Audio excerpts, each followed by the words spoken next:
Se você fechou sua Bíblia, abra novamente no texto. Filipenses 3, 12 a 16.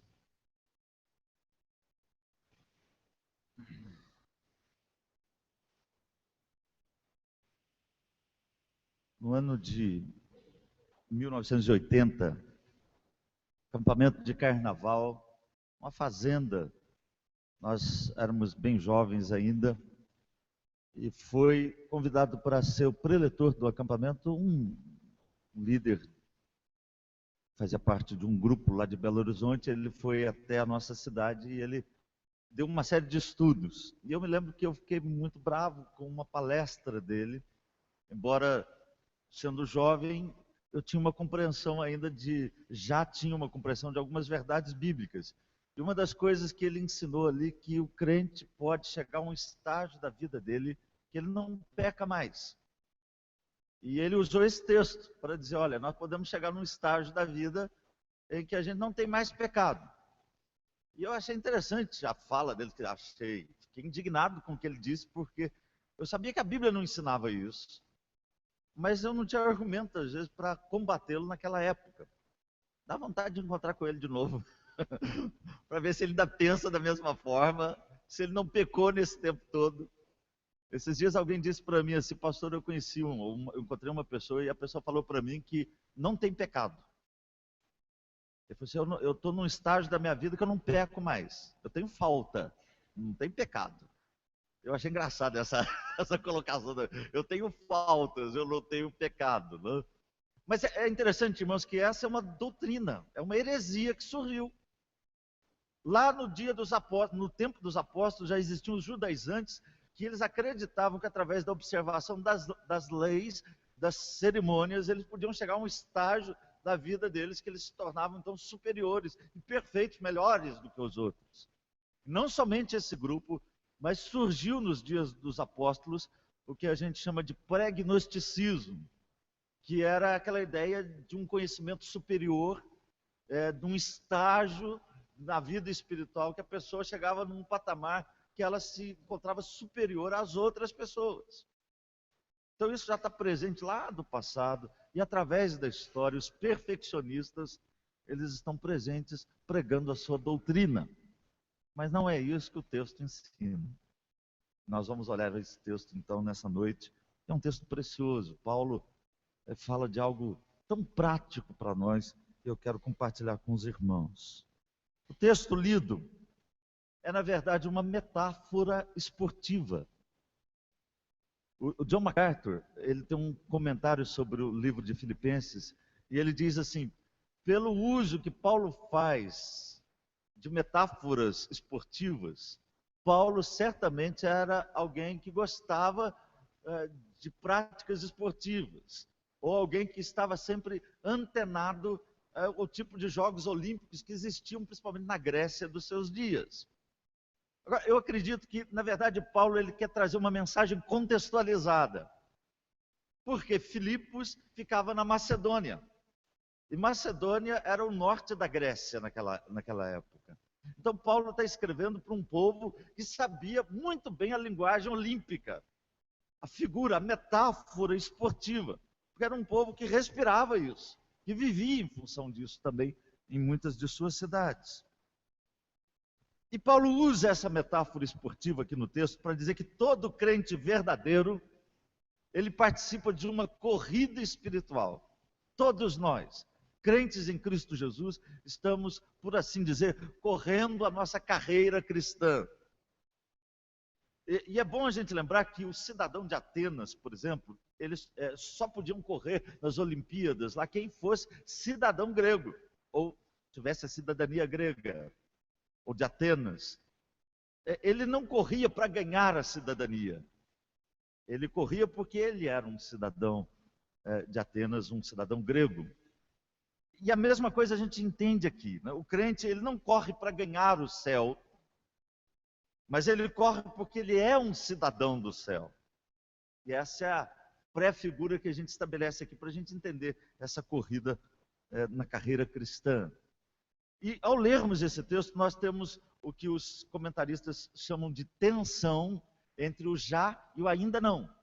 Nós já somos salvos em Cristo Jesus, mas ainda não somos pessoas totalmente transformadas pela graça de Deus. Já alcançamos a salvação, mas prosseguimos em alcançar a salvação. Fomos salvos em Cristo Jesus, mas caminhamos para a glorificação quando Jesus voltar. Então, essa tensão do já e do ainda não. Já somos vencedores, mas ainda não conquistamos a coroa da vida. Já somos salvos, mas ainda não totalmente salvos. E é mais ou menos isso que Paulo está ensinando aqui para nós nessa passagem bíblica. Por que Paulo usa essa metáfora? Eu acredito que há duas razões aqui bem claras para Paulo usar essa metáfora da corrida cristã. A primeira razão é que, pelo testemunho que Paulo citou dele nos versículos anteriores, provavelmente alguém podia estar pensando, Paulo está se achando tal. Paulo é o perfeito. Ele disse que abandonou as coisas do judaísmo, que ele considerou tudo aquilo como refúgio, então ele é o tal. Aí Paulo, ele defende esse texto, ele usa essa metáfora da corrida, aplicando a ele mesmo para dizer o quê? Eu não cheguei lá, eu ainda não sou perfeito, eu prossigo para conquistar. Então ele deixa muito claro isso na vida dele. A segunda razão é para combater exatamente aquilo que eu disse, a heresia do perfeccionismo, daqueles que acreditavam que podiam chegar a um estágio da vida cristã que não precisavam progredir mais. Então Paulo está combatendo essa heresia ao usar essa metáfora da corrida. E eu quero fazer um destaque aqui introdutório na palavra perfeição. Essa é uma palavra importantíssima nesse texto. É uma palavra grega que significa completar, amadurecer, finalizar, chegar ao fim. E Paulo usa essa palavra de uma forma específica aqui no verso 12 e de uma forma diferente depois no verso seguinte, quando ele usa a mesma palavra. Então, no verso 12 ele está dizendo o seguinte, olha, eu prossigo, eu caminho para completar aquilo que um dia começou na minha vida. Depois ele diz, nós que somos perfeitos, ou seja, nós que somos maduros, nós que somos crentes amadurecidos. Então nós temos essa compreensão. Então é uma palavra importante para a gente entender o texto. E à luz de tudo isso, de uma forma bem simples, eu quero falar sobre esse tema aí. 3 posturas indispensáveis na corrida do crente. Eu achei interessante que o reverendo Hernandes Dias Lopes tem um sermão sobre esse texto e ele fala sobre 5 posturas. O William Hendrickson, ele fala sobre 4. E como a minha mente é dividida em 3, eu vou falar sobre 3. Para que a gente possa entender o que Paulo está colocando aqui na sua corrida, na sua carreira cristã, e que é a corrida de todo crente. Qual que é o objetivo da mensagem? Primeiro, mostrar a importância de progredirmos na vida cristã. Em segundo lugar, assinalar o que a gente deve colocar de lado, ou posto fora de lado, e qual que é o nosso alvo. Então esse é o meu objetivo, mostrar que é importante nós progredirmos. Em segundo lugar, mostrar também que certas coisas precisam ser colocadas de lado. E o que é o nosso alvo? Então, esse texto é simples, mas profundo e desafiador. 3 posturas indispensáveis na corrida do crente. Primeira postura, e aí eu vou tomar uma palavra emprestada do reverendo Hernandes, e eu até acredito que ele também tomou emprestado de outro comentarista, e como não há nada de novo debaixo do sol, eu acho que não estou fazendo nada de errado. E a primeira palavra que eu uso aqui é a palavra insatisfação. Essa é a primeira postura do crente na corrida da vida cristã. Nós precisamos ter uma santa insatisfação. O que eu quero dizer com isso, irmãos? Que a insatisfação deve ser algo em relação à não perfeição. Parece que é exatamente essa ideia aqui que Paulo começa a tratar nos versos 12 em diante, mas especialmente no versículo 12. Olha como ele diz no verso 12, a primeira frase, não que eu o tenha já recebido. Ele está fazendo uma referência ao que ele disse no verso 11. E no verso 11, ele disse acerca da ressurreição, da glorificação final. Então, Paulo está dizendo o quê? Eu ainda não cheguei lá. Eu ainda não atingi esse estágio de glorificação na minha vida. E aí ele completa no verso 12 com a frase, não que eu tenha obtido a perfeição. Então Paulo não tinha ainda completado a sua carreira. Ele não tinha chegado ao fim. Ele não tinha atingido algo no seu estágio espiritual ou na sua carreira espiritual que ele podia falar, eu estou satisfeito, eu não preciso mais nada. Não, ele está dizendo que não completou a carreira. É interessante que ele vai falar mais tarde, quando ele escreve a Timóteo, que um dia ele completou a carreira. Lembra do texto? Combati o bom combate, completei a carreira, guardei a fé. Já a coroa da vitória me está reservada. Então aí Paulo, sim, no finalzinho da vida dele, alguns dizem que ele escreveu isso algumas semanas antes de ser decapitado. Lá ele completou a carreira, aqui não. Aqui não. Há muita coisa a ser feita. Há muita corrida pela frente.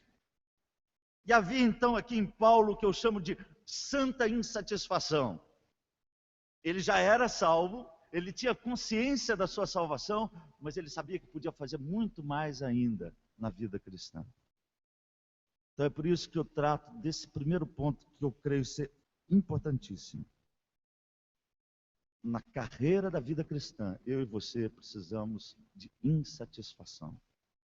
Insatisfação quanto ao nosso estado espiritual, com a nossa condição espiritual, uma santa insatisfação.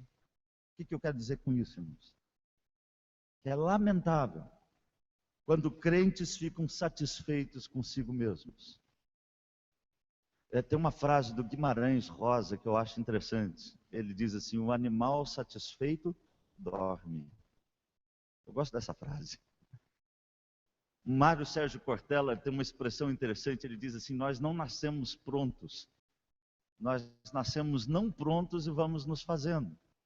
E eu quero parafrasear essa frase e aplicá-la a esse contexto. Nós não nascemos prontos na vida cristã. Nós nascemos na vida cristã não prontos. E vamos nos fazendo. Até a volta de Jesus nós vamos correr, caminhar. E não podemos ficar satisfeitos com o estágio que nós estamos. E eu conheço muita gente que às vezes fala assim, eu já dei o que tinha de dar na igreja, na vida cristã. Deixa agora para a turma mais jovem fazer o que precisa ser feito.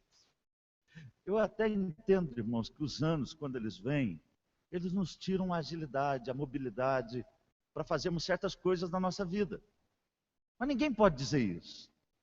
Ninguém pode falar assim, eu já dei o que tinha de dar, eu não preciso fazer mais nada. Eu já cheguei num estágio da vida cristã, espiritual, que eu não tenho mais nada para crescer, caminhar, progredir, conhecer, aperfeiçoar, fazer, doar.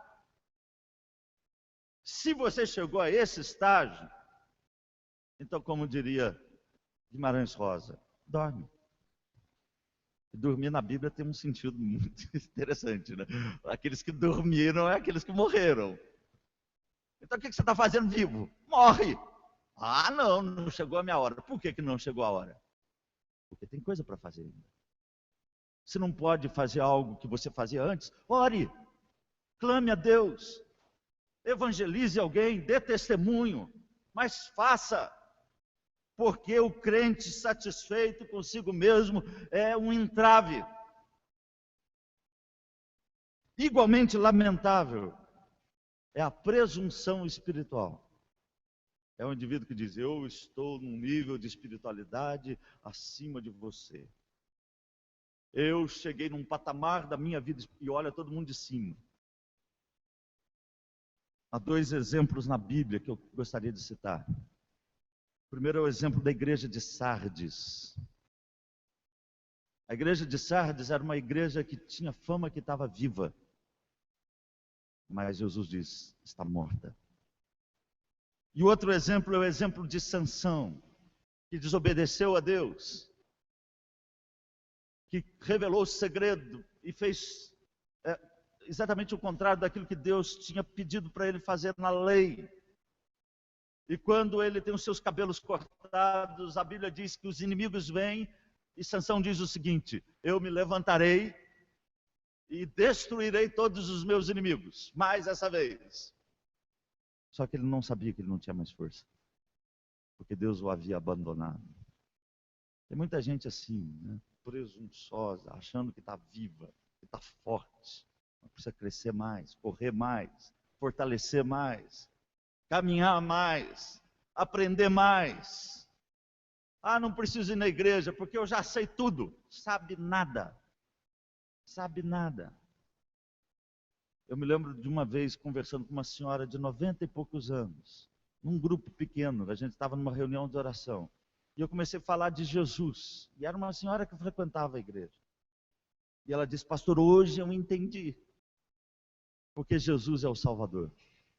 Eu fiquei pensando comigo: meu Deus do céu, a vida inteira na igreja, não sabia, mas graças a Deus que aprendeu. Aprendeu. E a gente pode aprender. Então, cuidado, irmãos. Não fique satisfeito com o nível de espiritualidade que você chegou. Prossiga, continue, caminhe. Não se detenha. Outra verdade que eu quero destacar à luz dessa insatisfação é que essa insatisfação, até que se conquiste aquilo para o que se foi conquistado. O verso 12, a segunda parte, o verso 13. E a palavra prosseguir aqui é uma palavra muito interessante. Significa correr com determinação. Paulo está dizendo o seguinte: olha, eu não estou satisfeito. E o que eu fiz? Eu prossigo. E eu corro com ímpeto na minha carreira rumo ao alvo. E é interessante que essa palavra, ela traz tanto a ideia de, ela faz parte do vocabulário tanto do atleta como do caçador. Eu achei isso interessante, né? É como se Paulo dissesse o quê? Eu persegui a igreja antes, eu persegui os crentes antes, mas agora, como caçador, eu persigo a vocação em Cristo Jesus. Essa é a ideia que o texto nos apresenta, essa insatisfação. Essa insatisfação que eu e você precisamos ter em relação à nossa vida espiritual. Não pararmos, não estacionarmos, mas prosseguirmos dia a dia caminhando para o alvo. E aí ele usa outra palavra interessante, que é a palavra conquistar. E a palavra conquistar aqui significa agarrar. E eu achei legal a expressão do texto e o sentido no original, porque Paulo diz o quê? Eu prossigo para agarrar ou conquistar aquilo para o que também eu fui conquistado por Cristo Jesus. Qual que é a ideia? Que Paulo foi agarrado um dia por Jesus no caminho de Damasco. Ele foi conquistado pelo amor, pela graça de Jesus. E agora ele faz o mesmo. Se um dia Cristo o agarrou, agora ele agarra a vocação dele. Ele agarra aquilo que Deus trouxe para ele e não solta. Porque o objetivo dele então agora é chegar para onde Deus determinou que ele chegasse. E eu concordo com Calvino, quando Calvino diz que Paulo introduz essa frase aqui para trazer a ideia da graça de Deus. Ou seja, ele não está fazendo isso por força própria. Cristo conquistou, Cristo agarrou, e debaixo dessa graça de Cristo, dessa conquista de Cristo, que ele pode continuar conquistando, correndo na sua carreira cristã. No verso 13a, ele usa uma expressão bem carinhosa com aqueles crentes. Ele diz: irmãos, quanto a mim, não julgo havê-lo alcançado.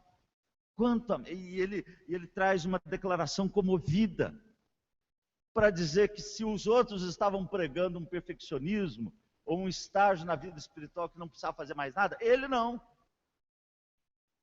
Paulo prosseguia para o alvo. Há uma declaração comovida contra, com certeza, os perfeccionistas que estavam influenciando a igreja daqueles dias. Então, o primeiro ponto importante na corrida do crente é a insatisfação. Satisfação consigo mesmo. não esteja plenamente satisfeito, dizendo, eu cheguei, e nem a igreja pode ficar assim. Eu até acho interessante, algumas pessoas falam assim, pastor, a igreja precisa fazer muita coisa. Graças a Deus. Já pensou alguém chegar perto da gente e falar assim, a igreja já chegou num nível espiritual que não precisa de mais nada. Tem igreja que acha isso, né? Que acha que não precisa mais nada, não precisa aprender, não precisa crescer. Enquanto a gente estiver falando que a gente precisa melhorar, isso é bom. A gente precisa melhorar. E a gente precisa melhorar sempre. Como diz o corinho, sempre melhorando. Segundo ponto que eu quero destacar nesse tema que a gente está propondo aqui, como um elemento fundamental na corrida do crente, é a aplicação. E eu entendo que existe aplicação aqui no verso 13, a segunda parte, e no verso 14. Paulo diz assim no verso 13, a segunda parte ele diz assim, mas uma coisa faço, esquecendo-me das coisas que para trás ficam e avançando para as que diante de mim estão, prossigo para o alvo, para o prêmio da soberana vocação de Deus em Cristo Jesus. Uma coisa faço, prossigo para o alvo. Mas para prosseguir para o alvo, ele diz que essa dedicação, essa aplicação dele precisa passar por um ponto muito importante. E aí eu diria então que a aplicação envolve, em primeiro lugar, esquecimento. Eu preciso esquecer. Esquecendo-me das coisas que para trás ficam. E eu achei interessante também que essa palavra esquecer aqui não é uma palavra passiva. Não é um esquecimento assim que você não se aplica a ele. Mas é uma palavra ativa, forte. O crente precisa esquecer das coisas que para trás ficam. E a pergunta que eu faço é, o que Paulo precisava esquecer? O que ele procurava esquecer? Há duas possibilidades. Uma é as realizações religiosas dele, que ele descreve nos capítulos anteriores, ou no capítulo anterior, nos versos anteriores. Paulo precisava esquecer isso, que ele era judeu, da tribo de Benjamim, circuncidado ao 8º dia, fariseu, zeloso. Mas também, provavelmente, a ideia de esquecer o passado, a vida pregressa de pecado, de oportunidades perdidas. Ele foi alguém que odiava a igreja, que perseguia a igreja, que respirava ameaças de morte da igreja. Eu acredito que as duas coisas estão presentes aqui. Paulo precisava esquecer as suas realizações como um religioso, e esquecer também o seu pecado, colocar aquilo para trás. Vamos imaginar, irmãos, há um estádio grande, uma pista de corrida, e Paulo está dizendo o seguinte, eu me arremessei com ímpeto nessa carreira cristã. O meu intuito é correr, e eu não posso olhar por cima do ombro, para trás, para o meu passado. Porque se eu olhar para trás no meu passado, nessa corrida, eu não vou chegar lá. Eu vou tropeçar, eu vou cair. Essa é a ideia. Você já assistiu uma corrida? Todos nós já assistimos na televisão, ou ao vivo mesmo.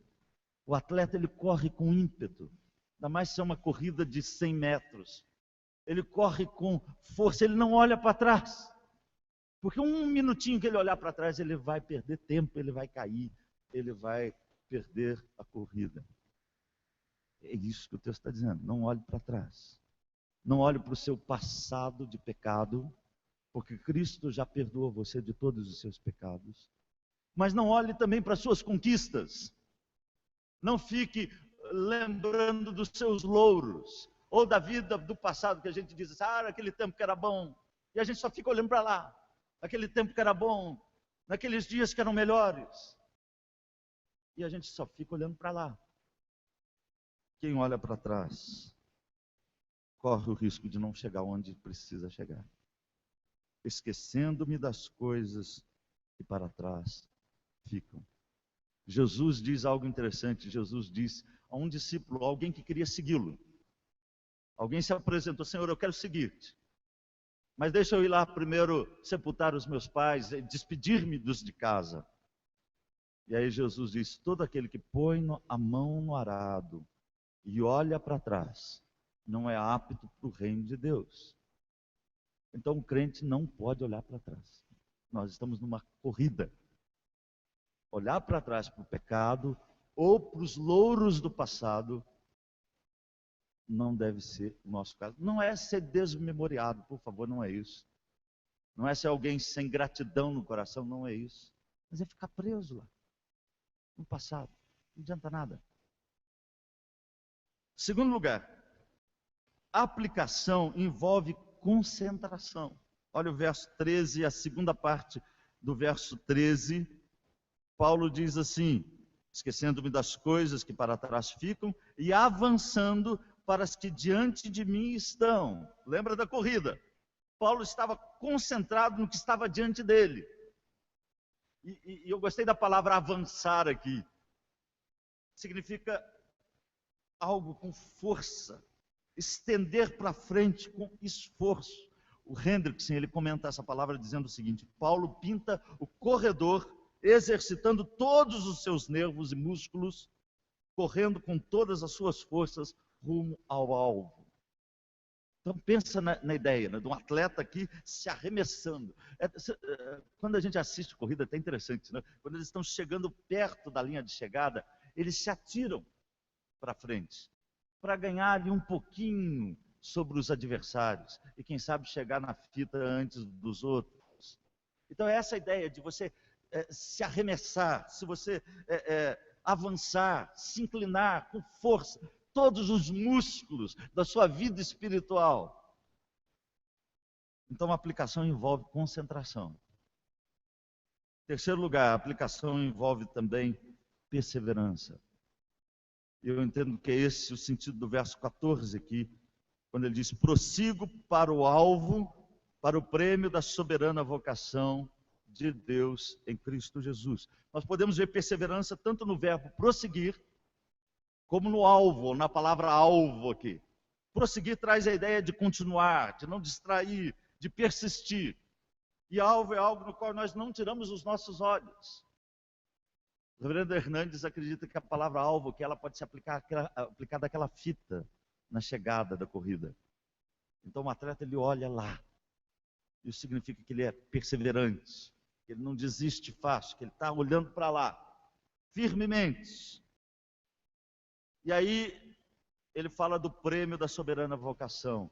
Os corredores lá no estádio, o que eles faziam? Depois de conquistar a corrida, eles iam para um lugar onde os juízes iam dar o prêmio. E o prêmio do atleta era uma coroa, um louro, algo perecível, como diz Paulo. Só um levava o prêmio. Mas lá em Coríntios, Paulo diz que todos nós podemos levar o prêmio. Não de uma coroa corruptível, mas de uma coroa incorruptível. Essa é a grande verdade, bendita verdade da nossa esperança. O escritor de Hebreus, ele usa uma linguagem semelhante. Ele diz: desembaraçando do peso e do pecado que tenazmente nos assedia, corramos com perseverança a carreira que nos está proposta, olhando firmemente para o autor e consumador da fé, Jesus Cristo. Então pense nisso. Insatisfação, aplicação. A terceira realidade que envolve a corrida do crente é a obediência, ou a disciplina. Tem a ver aqui com correr de acordo com as normas, correr dentro da linha. Obediência aparece aqui de forma implícita nos versos 15 e 16.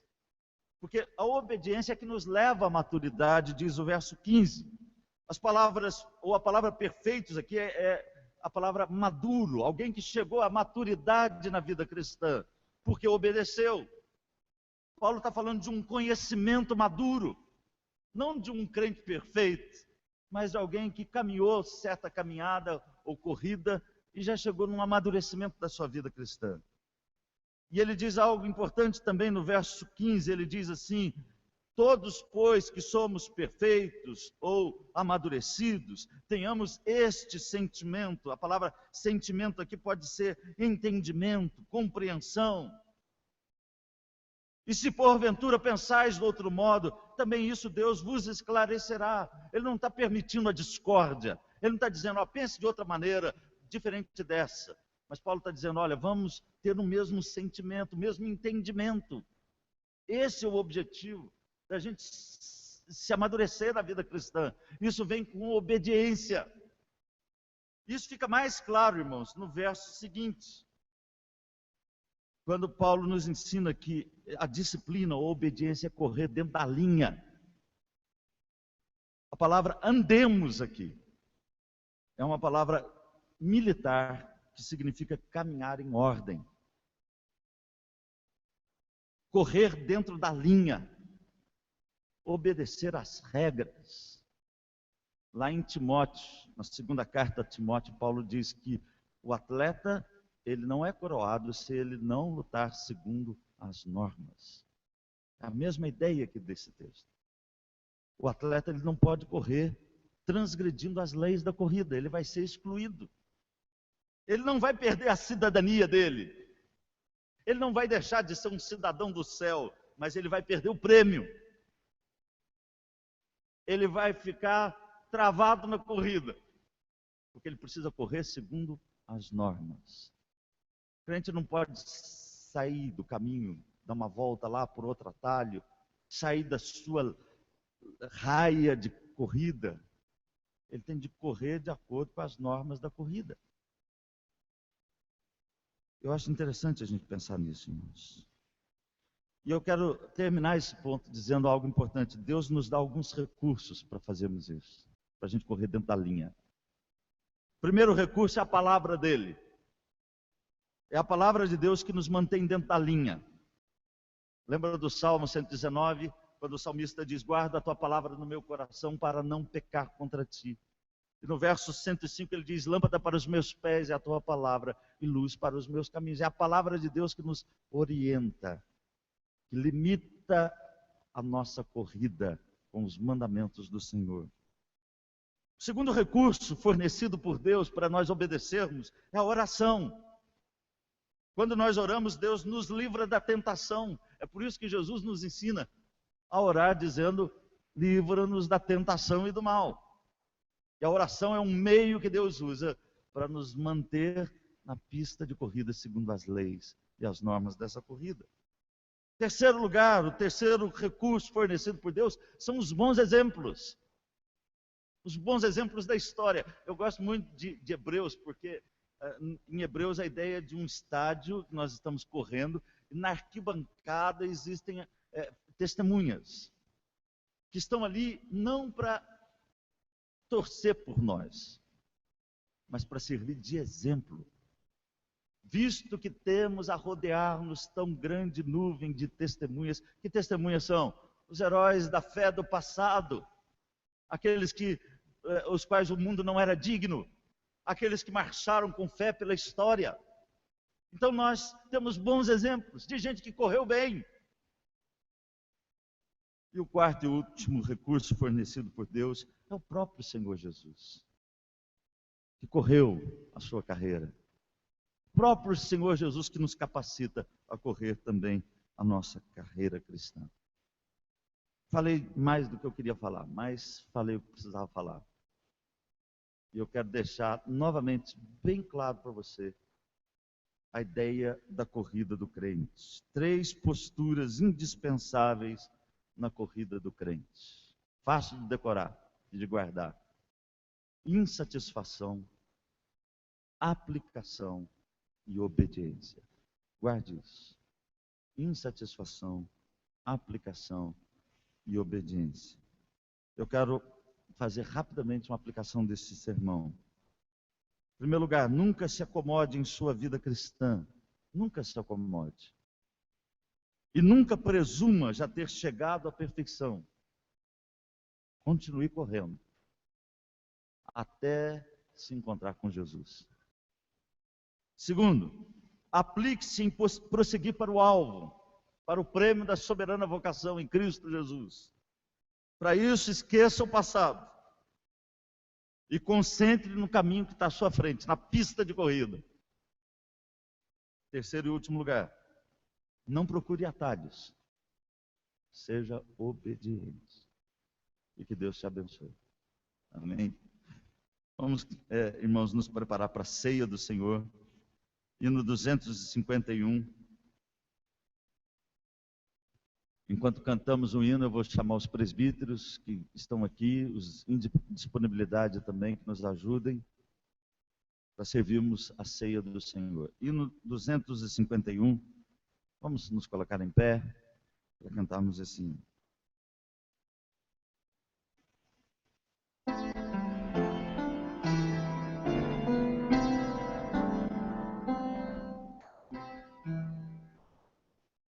Oh, Cristo